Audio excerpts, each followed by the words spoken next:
భద్రాద్రి కొత్తగూడెం జిల్లా అశ్వారావుపేట మండలం నారంవారిగూడెంలో ఓ పొలం విషయంలో రెండు వర్గాల మధ్య జరిగిన ఘర్షణ రక్తసిక్తమైంది.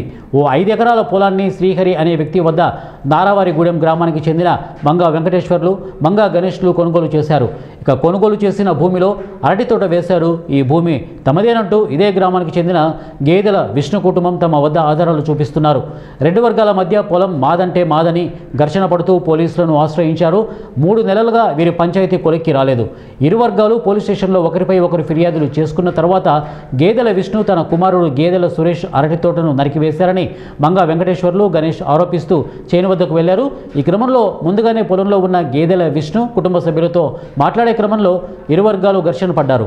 ఈ ఘర్షణలో కర్రలతో కొట్టుకుని గొడవ తారాస్థాయికి చేరడంతో గేదెల విష్ణు మనవడు గేదెల వినయ్ కత్తితో మంగా వెంకటేశ్వర్లు, మంగా గణేష్పై దాడి చేయడంతో ఇద్దరికీ తీవ్ర గాయాలయ్యాయి. తీవ్ర రక్తస్రావంతో కుప్పకూలిపోయిన ఇద్దరిని హుటాహుటిన అశ్వారావుపేట ప్రభుత్వ ఆసుపత్రికి తరలించారు.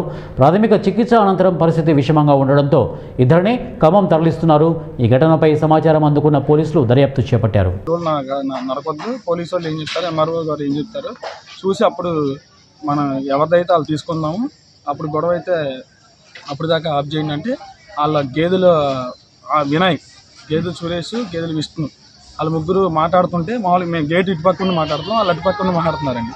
మాట్లాడుతుంటే గొడవలు వద్దు, ఏమీ వద్దని ఒక పెద్ద ఆయన కృపాలకృష్ణ అని ఆయన మాట్లాడుతున్నారండి. మాట్లాడుతుంటే ఎందుకు ఆల్రెడీ స్టేషన్లో ఉంది కదా గొడవ, దీనికి మీరు అక్షయం నరకొద్దు, పచ్చని చేను మీద ఉంది కదా, గెల్లతో ఉంది కదా, మీరు నరకొద్దు దాన్ని, గొడవ ఏదైనా తేల్చాక అప్పుడు మీరు చేలోకి వస్తామో లేదా మేము చేలోకి వెళ్తామో, గొడవ ఇష్యూ అయిన తర్వాత అప్పుడు తేల్చుకుందాము, మీరు వాళ్ళ పంట మీద ఉన్న చేను నరకొద్దంటే వినయ్ అండి వాళ్ళ అబ్బాయి, సురేష్ వాళ్ళ అబ్బాయి అండి, వినయ్ కత్తి అమాంతంగా పట్టుకొచ్చేసి మా పెద్దనాన్నగారిని, మా ఇద్దరు పెద్దనాన్నని నరికేసాడండి.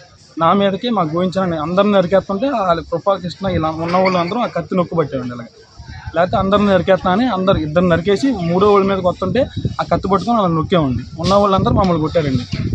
మా చిన్నాన్నే వచ్చిన పెద్దవాళ్ళని, ఊరి పెద్దవాళ్ళు అందరూ వచ్చారండి. వాళ్ళందరి మీదకి కత్తి పట్టుకొని నరికేస్తుంటే వీళ్ళిద్దరికి బాగోలేదని ఇద్దరు కింద పడిపోయి ఉంటే